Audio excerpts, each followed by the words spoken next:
queridos hermanos,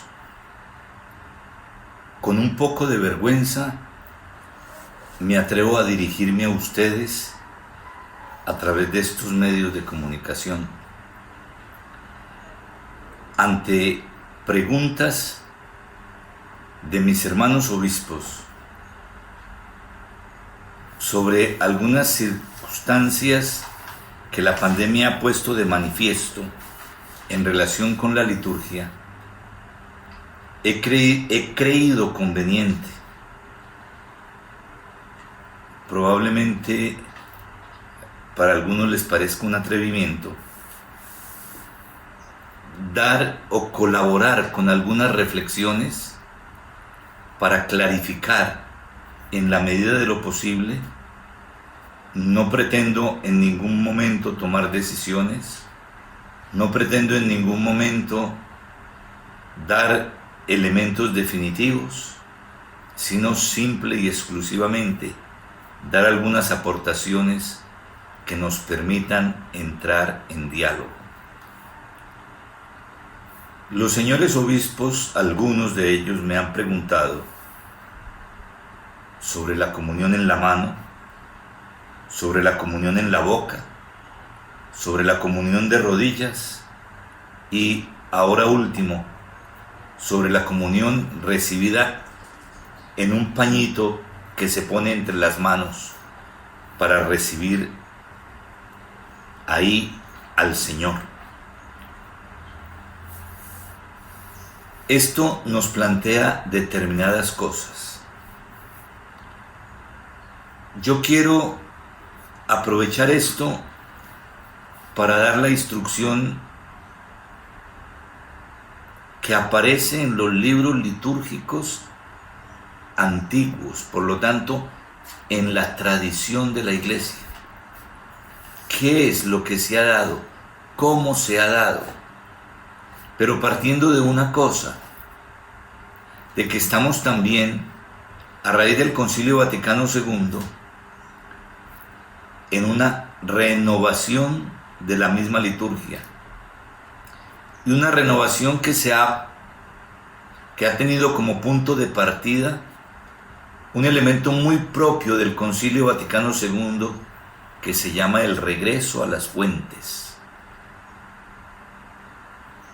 Probablemente nosotros esto no lo hemos entendido muy claramente, porque para algunos el regreso a las fuentes planteado por el Vaticano II ha sido simplemente regresar a una de las etapas de la historia de la Iglesia. Muchos han querido regresar solamente a Trento, y fue mucho más audaz la acción que pretendía el Concilio Vaticano II. El Concilio Vaticano II, por los avances de la ciencia y de la técnica, tenía ya mucho más posibilidad de llegar a cómo se hacía determinadas celebraciones en la iglesia primitiva. Y allá ha querido ir a tratar de tomar, en la medida en que fuera más cercana a la experiencia de Jesús, lo que allí se había dado. Eso ha pasado con la Eucaristía, por ejemplo. Para la renovación de la Eucaristía se ha tomado en cuenta el texto que nos narra San Justino, más o menos hacia el año 150, cuando nos presenta cómo se celebraba en Roma una Eucaristía en aquella época. De Justino también hay un elemento que me parece muy importante. Él indica no solamente cómo se celebraba en Roma, sino cómo se celebraba en toda la cuenca del Mediterráneo. Él había nacido en Samaria y conocía todas estas realidades, por lo tanto, es muy enriquecedor lo que San Justino nos presenta de la manera de celebrar la Eucaristía. Pero ahora no nos vamos a detener en la Eucaristía. Pensemos que el regreso a las fuentes no es simplemente un querer regresar ni al Concilio de Trento, ni tampoco a la Reforma Gregoriana, ni tampoco a otra reforma que se llamó la Reforma de la Curia Romana, que existió también en la Edad Media, sino que la Iglesia ha querido regresar porque tenía la posibilidad, frente al avance de la ciencia y de la técnica. Nosotros no teníamos posibilidades de tener los escritos de los padres. La imprenta en el siglo XVI empezó a dar esperanzas, pero sobre todo ahora, hoy por hoy, cuando muchos de los escritos de los padres los podemos tener en nuestra tablet, o en el teléfono celular, o en nuestro computador. Y entonces todo esto nos permite regresar más seriamente a las fuentes de la iglesia primitiva, teniendo a nuestra disposición incluso los escritos bíblicos, que antes no los teníamos a mano. Antes de la imprenta era casi imposible tener una Biblia en mano. Después de la imprenta fue más común, pero tampoco era tan generalizado. Ahora, con nuestros computadores, todos casi que tenemos una Biblia en nuestra mano. Otro elemento que pretende siempre la reforma litúrgica es favorecer el mayor respeto por las acciones litúrgicas de la Iglesia. La reforma nunca ha pretendido favorecer un irrespeto a toda la acción santificadora de la Iglesia. Eso sí, la reforma ha pretendido que desaparezcan en la medida de lo posible algunos elementos que no estaban en la tradición primitiva y que a través de los siglos se fueron pegando y pegando y pegando a nuestra liturgia, en ocasiones tratando de ocultar la esencialidad de nuestros sacramentos. Por otro lado, la reforma litúrgica ha querido hacer accesible a nuestro pueblo la comprensión de nuestras celebraciones, pero siempre con un elemento, y es que los cambios no afecten el sentido del misterio, pero el misterio bien comprendido. Porque el misterio en la Sagrada Escritura no es lo mismo que como nuestra gente común y corriente entiende la palabra misterio. Cuando nosotros decimos misterio, inmediatamente entendemos lo que no se comprende, lo que no se entiende. Cuando nosotros ponemos por delante la palabra misterio, vamos a hablar de lo que no se puede comprender. No nos olvidemos que el origen de misterio es la palabra misteria en griego, que al latín fue traducida como sacramentum, y sacramentum ni misteria en griego quiere decir simplemente lo que no comprendemos. Misteria y sacramentum quiere decir dos cosas fundamentales: una primera parte que se revela y otra segunda parte que permanece oculta. Por eso nosotros siempre hemos definido el sacramento como un signo sensible, un signo que alcanzamos a captar y a comprender, pero que nos está dando otra realidad que va mucho más allá del signo, que refleja que nosotros no somos Dios, sino hombres, y por lo tanto es una realidad que nuestra inteligencia no alcanza a comprender. Pero hay una parte de ese misterio que se revela, que se manifiesta, y que nosotros hasta cierto punto podemos comprender. Otra parte que no podemos comprender. Si ustedes quieren comprender mejor esto, basta con que nos leamos el capítulo 1 de la carta a los Efesios. Y en el capítulo 1 de la carta a los Efesios San Pablo nos da claramente la interpretación de lo que es el verdadero misterio. Estos elementos yo quisiera que los tuviéramos en cuenta cuando vamos a hablar de todo esto. Cuando vamos a hablar de la comunión en la mano, de la comunión en la boca, de la comunión de rodillas o de la comunión con un pañito en nuestra mano.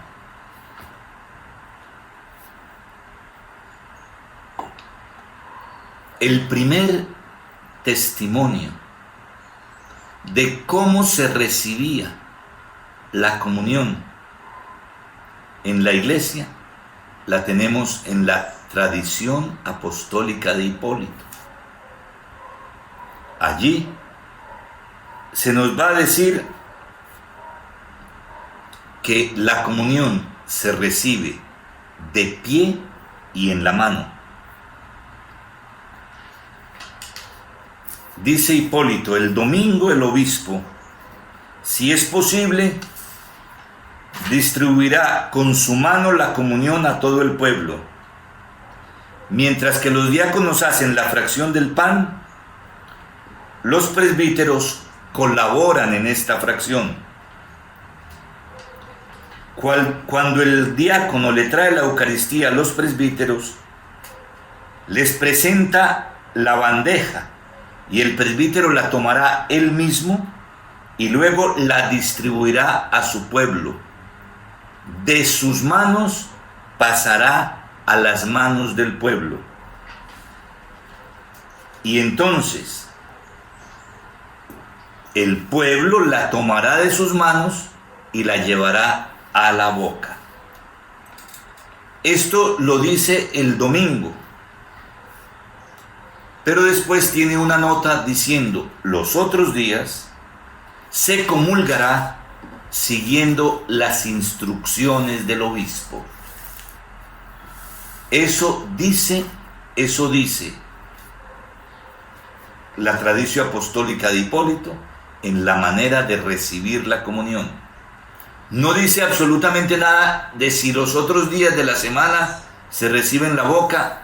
No es muy probable, porque no hay un solo texto hasta el siglo X en la patrística que nos indique que la comunión se recibía en la boca. Ahora, más tarde, explicaré los elementos que se aducían para entregar la comunión en la mano y no en la boca. Yo quiero advertirles, yo estoy dando lo que está en la tradición.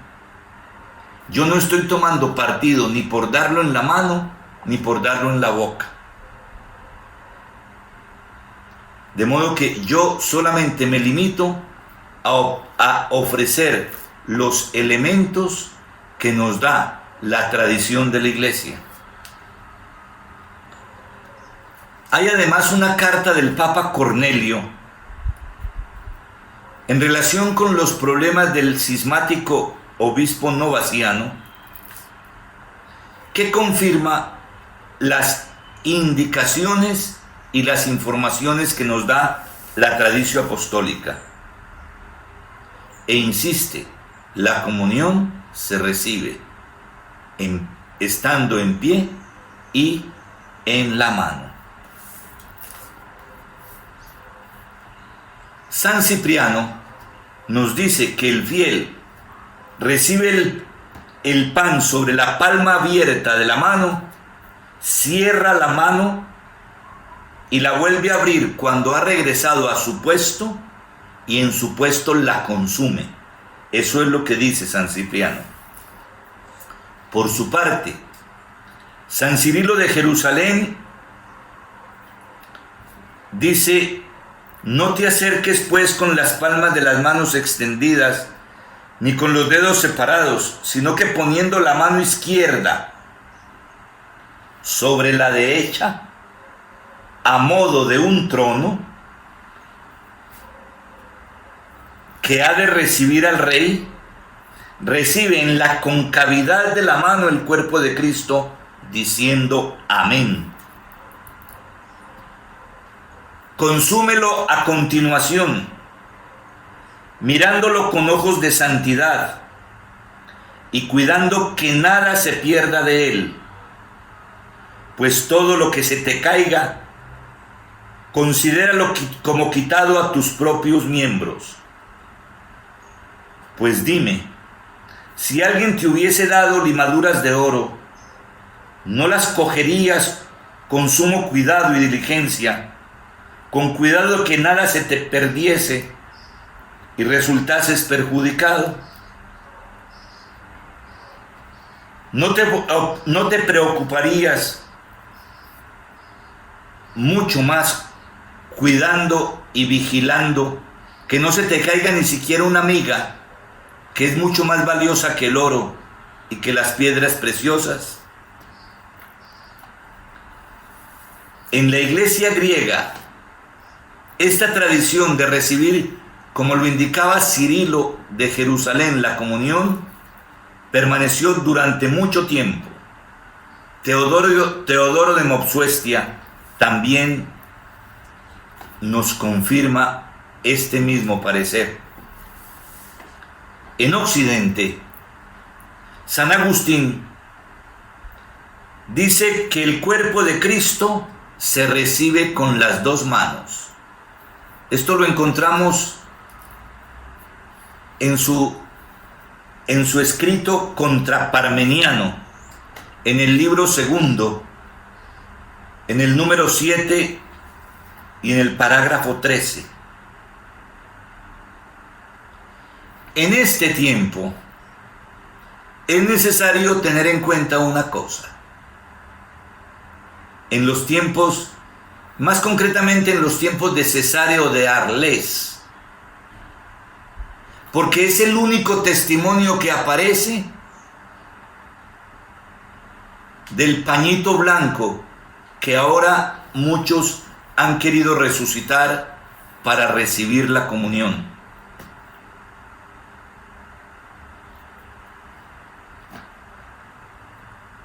Solo en la región de las Galias, en el sur de Francia, de la actual Francia, a comienzos del siglo VI, se utilizó este trapito. Sin ese trapito, ninguna mujer podía comulgar. Era un trapito solo para las mujeres. Era un pañito que solo era para recibir la comunión sobre el pañito, pero solamente era para las mujeres. No hay ningún otro testimonio en ninguna otra parte de la iglesia. Solo era para las mujeres, que no se les permitía a mano desnuda recibir la comunión de otra manera. Es más, algunos han interpretado que era también lo mismo que utilizaban para cubrir la cabeza, que en el momento de la comunión se lo ponían las mujeres en las manos, porque no nos olvidemos que incluso hasta poco tiempo hace, ya del Concilio Vaticano para acá, las mujeres también tenían que ir al templo con la cabeza cubierta. Los testimonios de la recepción de la comunión en la mano duran hasta finales del siglo IX, comienzos del siglo X. Es decir, hasta el siglo IX tenemos la comunión en la mano. Desde comienzos del siglo XX se comienza a recibir en la boca, y es cuando aparece por primera vez la iconografía de Jesús dando la comunión a sus apóstoles en la boca. Es anacrónico pensar que desde los tiempos de Jesús se daba la comunión en la boca. Jesús celebra su primera Eucaristía en una cena judía, y en la cena judía el padre de familia, que era el que presidía, entregaba, como todavía lo hace hoy en la Pascua judía, entregaba en la mano el pedazo de pan que cada uno se iba a comer. En el siglo XI se distinguen dos modos de dar la comunión. A los presbíteros y a los diáconos en la mano, al subdiácono, al clero menor y a los fieles en la boca.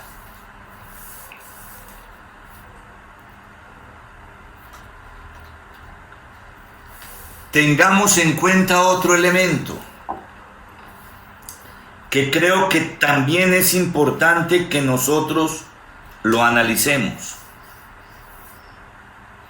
Más o menos hasta el año 53 de la era cristiana,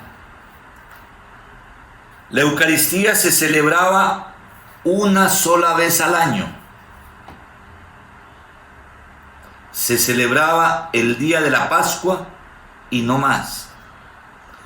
Más o menos hacia el año 50, 53, hacia ahí, la Eucaristía se empezó a celebrar todos los domingos. ¿Cuándo se empieza a celebrar todos los domingos? Cuando los cristianos son expulsados del templo en Jerusalén y de las sinagogas. Cuando ya no se les permite más la asistencia.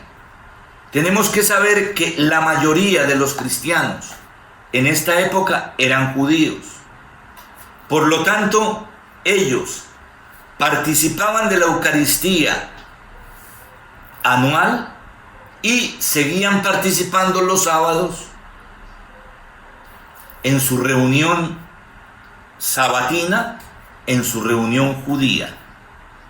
Solo a partir de la expulsión de los cristianos de la sinagoga y del templo, entonces ellos comienzan a celebrar la Eucaristía al atardecer del sábado, amaneciendo el domingo. Naturalmente, ellos todavía hoy cuentan el tiempo de manera distinta a nosotros. Para ellos el día comienza a las 6 de la tarde. Por lo tanto, ellos, los judíos, celebraban al atardecer de nuestro viernes, ya para ellos sábado, y los cristianos empezaron a celebrar al atardecer del sábado. Cuando terminaba el sábado judío, empezaban a celebrar ellos la Eucaristía, que ya entonces la empezaban a celebrar una vez a la semana. Celebrando la Eucaristía una vez a la semana, la iglesia duró hasta el siglo VI. Hasta el siglo VI la iglesia no conoció la Eucaristía diaria. En el año más o menos 354,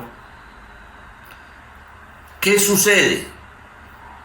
Algunos no podían participar de la Eucaristía dominical.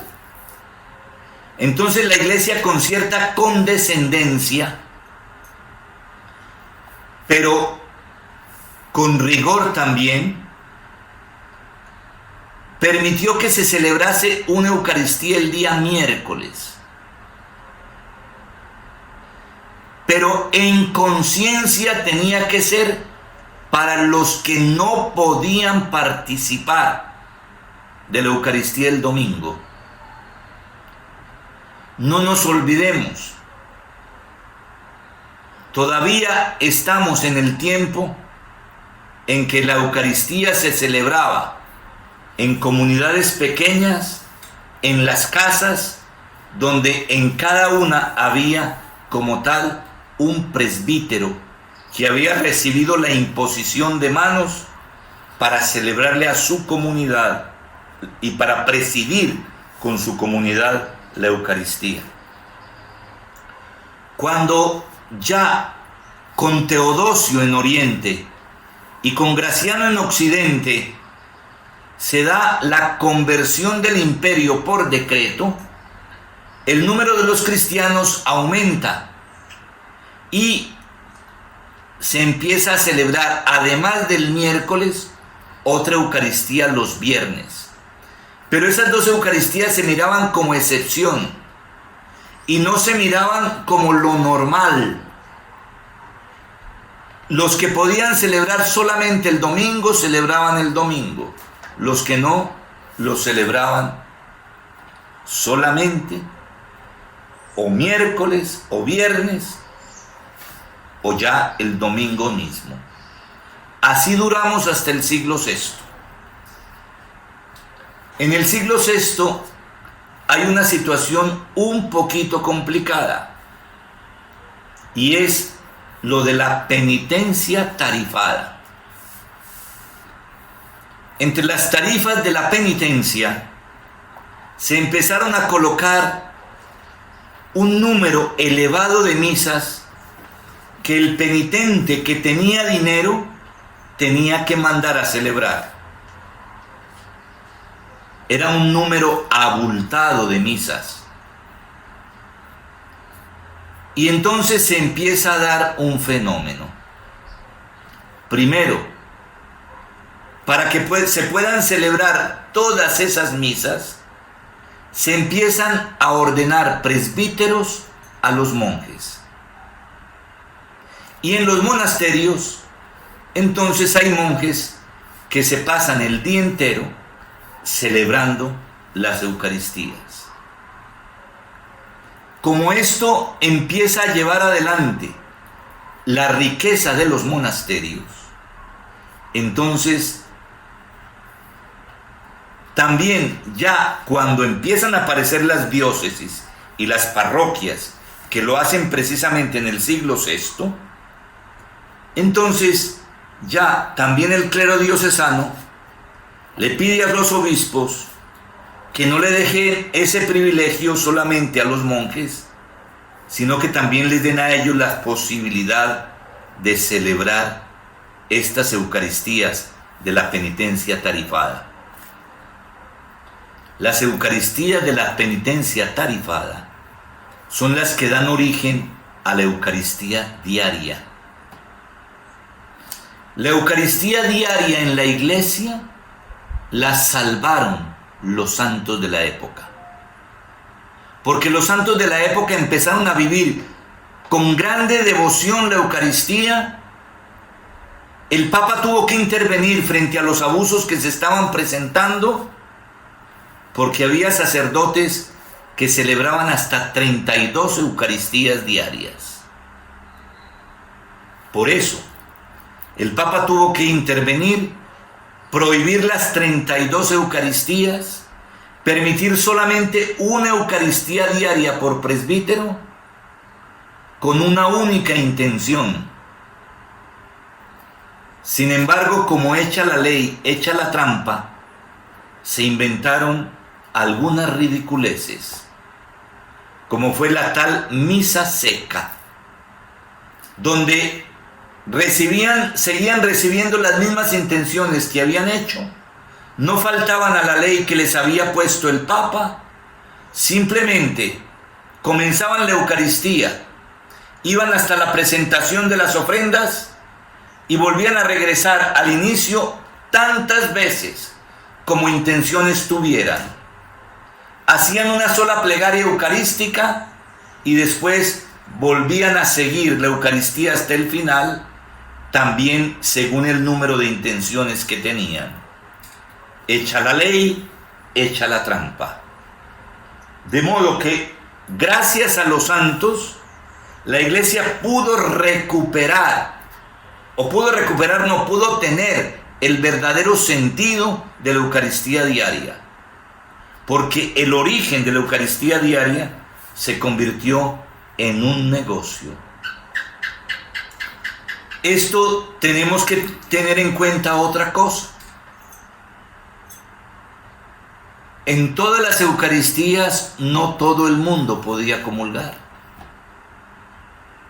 En la Edad Media era muy normal que una persona se confesara incluso varias veces al día, pero no podía comulgar sino una sola vez al año.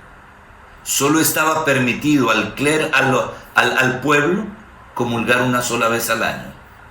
De San Luis Rey de Francia se cuenta que se confesaba 11 veces al día y que comulgaba una sola vez al año. Esto dura en la iglesia mucho tiempo. No nos olvidemos que hasta el Papa San Pío X, la comunión los fieles no la podían hacer todos los días. Tenemos el testimonio de varias de las santas contemplativas que anhelaban la comunión diaria y no lo podían hacer.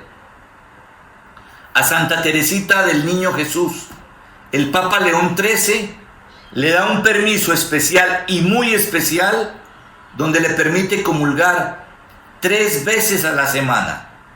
3 veces a la semana. Pero era un caso excepcional.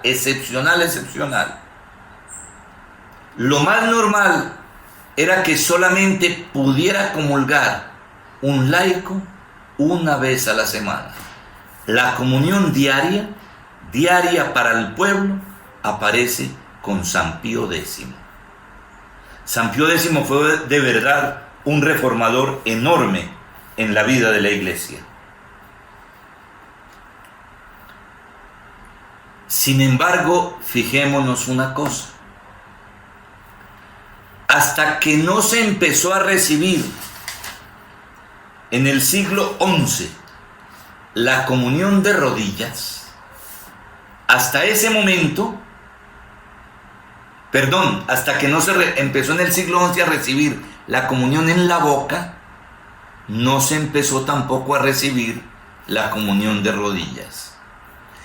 Y la única razón que se encuentra para permitir la comunión de rodillas es la facilidad que se da para que el obispo o el presbítero coloque la comunión en la boca. No se da ningún argumento de mayor respeto, no se da ningún argumento en favor de que es que de rodillas se respeta más que estando en pie. Es más, los libros litúrgicos nos hablan muy positivamente de la posición de estar en pie. Los libros litúrgicos nos dicen que la posición en pie revela la dignidad que Dios ha colocado en el hombre al hacerlo a imagen y semejanza de Dios. Y que por eso, precisamente, por haber recibido de Dios la dignidad de ser imagen y semejanza, nosotros nos presentamos ante Él de pie, que es también la posición del resucitado. Y que como hay que comulgar en gracia, nosotros estamos resucitados. Aquí no entraba absolutamente nada de estas realidades. Hay otro elemento que aparece también entre todas estas reflexiones, sobre todo entre la comunión en la boca y la comunión en la mano, diciendo que no podemos nosotros privilegiar ninguno de los dos miembros del cuerpo, ni privilegiar las manos, ni privilegiar la lengua, ni decir que una es más digna que otra. Y ellos decían, los que quieren decir y recibir la comunión en la boca, dicen que la lengua es más digna que las manos. Y se nos olvida que el apóstol Santiago, en el capítulo 3 de su carta, nos dice que el que no peca con la lengua es varón perfecto. Y que con la lengua pecamos más fácil que con los otros miembros. De modo que aquí sobraría precisamente el hecho de decir que es más digna la lengua que la mano. Por otro lado, ¿cuál es el problema? Esto se agrava en la época jansenista. Ahí es donde entra muchas concepciones de respeto que no era que antes hubiera un irrespeto, sino que quieren extremar con cuestiones que no son sencillas, que no son simples, que este es otro elemento de la liturgia, la sencillez. Quieren argumentar respeto para ir en contra de una sencillez que tiene la liturgia, que es mucho más clara que determinados gestos que terminan siendo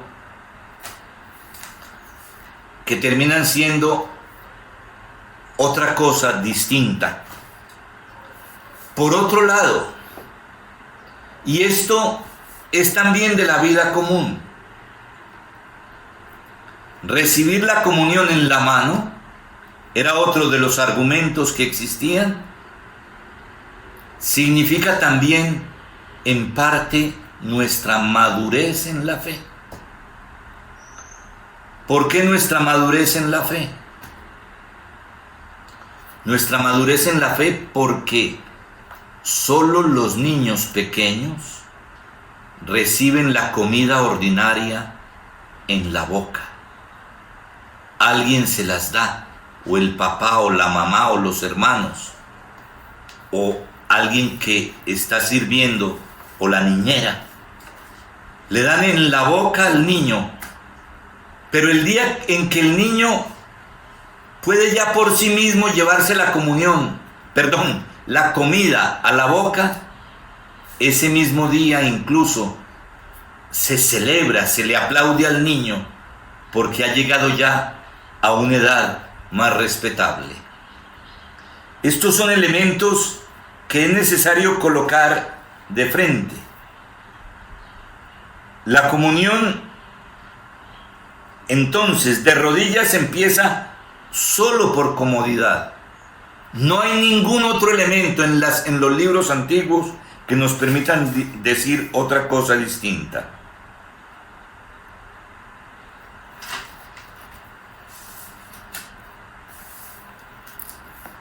San Agustín nos presenta también diciendo que la comunión debe ser recibida en pie, haciendo una profunda inclinación.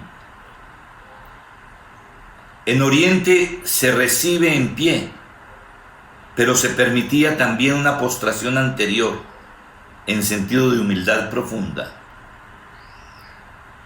Estas prácticas en Oriente se generalizaron también en el siglo XI. Esto es lo que yo puedo sacar en relación con estos temas de los libros litúrgicos. Ahora, ¿qué tengo que decir en concreto? ¿Cómo están las cosas y cómo está nuestra legislación actualmente? Nuestra legislación actualmente dice que está permitido recibirlo, bien sea en la mano o en la boca. Aquí, infortunadamente, nos hemos empezado a clasificar, y a veces con determinadas situaciones, entre conservadores y de avanzada. Hermanos, yo aquí quisiera decirles varias cosas, porque hay dos batallas que estamos teniendo que enfrentar a raíz de la pandemia. La pandemia nos lleva a recomendar que se reciba en la mano, que porque es la manera menos peligrosa de contagio, no que sea exenta de posibilidades de contagio. Yo, tanto de recibirla como en la boca o en la mano, no tengo mucho problema. El mayor problema es por el aseo de las manos, que a veces el aseo de las manos no es suficiente, sobre todo en las comunidades nuestras, donde contamos con muchos hermanos que trabajan mucho con las manos y las tienen no siempre en el mejor estado de limpieza. Eso me lleva a mí siempre a pensar en la comunión en la boca. Y otra cosa que me lleva a pensar también a mí en la comunión en la boca son los abusos satánicos que algunos, recibiéndola en la mano, se la llevan para estos ritos y estos cultos. Si damos la comunión en la mano, hay que estar muy pendientes que delante de nosotros comulgue aquel que la recibe en la mano. Ahora, para mí, el mayor problema, lo digo por mi diócesis, el mayor problema lo veo en la comunión de rodillas. Porque, ¿qué es lo que yo he descubierto en mi diócesis? ¿Quiénes son los que están exigiendo? Incluso llegando a cosas que la iglesia nunca ha dicho. La iglesia nunca ha dicho que sea un derecho del fiel recibir la comunión de rodillas o de pie. No es un derecho. La comunión no es un derecho adquirido. Es un don que Dios nos hace. Es un regalo de Dios para nosotros. Ninguno de nosotros tiene derecho a la comunión. Es un don inigualable que Dios nos ofrece a nosotros. Yo espero que cuál es también el problema de los que exigen de rodillas. Los movimientos que han surgido en la iglesia, no solamente en la iglesia colombiana, en la iglesia universal, que están rechazando la validez de la elección del Papa Francisco, son los que están pidiendo de manera particular la comunión de rodillas y exigiéndola, y me parece que mal informados, porque quieren hacer depender de las primeras etapas del cristianismo esta comunión de rodillas, solo hasta el siglo XI, y solamente por motivos de facilidad y practicidad para recibir en la boca, se empezó a recibir de rodillas. Ahora, puede ser tan digna y tan respetuosa la recepción de pie como de rodillas. Aquí el respeto no se puede poner en tela de juicio. El respeto tiene que ser dado. El respeto lo tenemos que favorecer nosotros los que estamos al frente de las comunidades cristianas. Pero a mí me preocupa mucho más el hecho de que vayan en contra de la unidad de la iglesia y quieran cuestionar de esta manera el recibir de rodillas y en la boca exclusivamente la comunión. Y ahí está el gran problema que se nos ha presentado ahora, porque es a partir de ahí donde muchos están casi que exigiendo hasta llegar a una dosis tal de que prefieren no comulgar a recibir la comunión en pie o en la mano. Hermanos, yo con esto quiero hacer unos aportes. Lo del pañito en las manos, lo que puedo decir es lo que dije. En la tradición de la iglesia no ha existido. Existió en una parte del sur de Francia y no más. La iglesia nunca, si no es en la teoría jansenista, ha mirado el cuerpo con desprecio. Y esto es lo que nosotros tenemos que tratar de volver a valorar. San Juan Pablo II, con la teología del cuerpo, nos ha dado grandes lecciones. Y todo esto es necesario que nosotros lo volvamos a valorar y tomemos decisiones concretas. Espero, hermanos, que esto nos ayude a todos. Que esto, yo, como les digo, no pretendo absolutamente nada, no pretendo ni buscar adeptos para un lado o para el otro.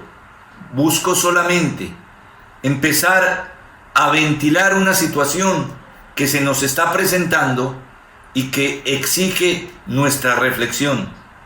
esto lo quiero compartir con todos los hermanos obispos que lo deseen. Yo lo voy a ofrecer y los que lo quieran, entonces pueden tener acceso a él. Que Dios los siga bendiciendo y los fortalezca. Mil gracias, perdonen el atrevimiento y que si les sirve para algo, bendito sea Dios.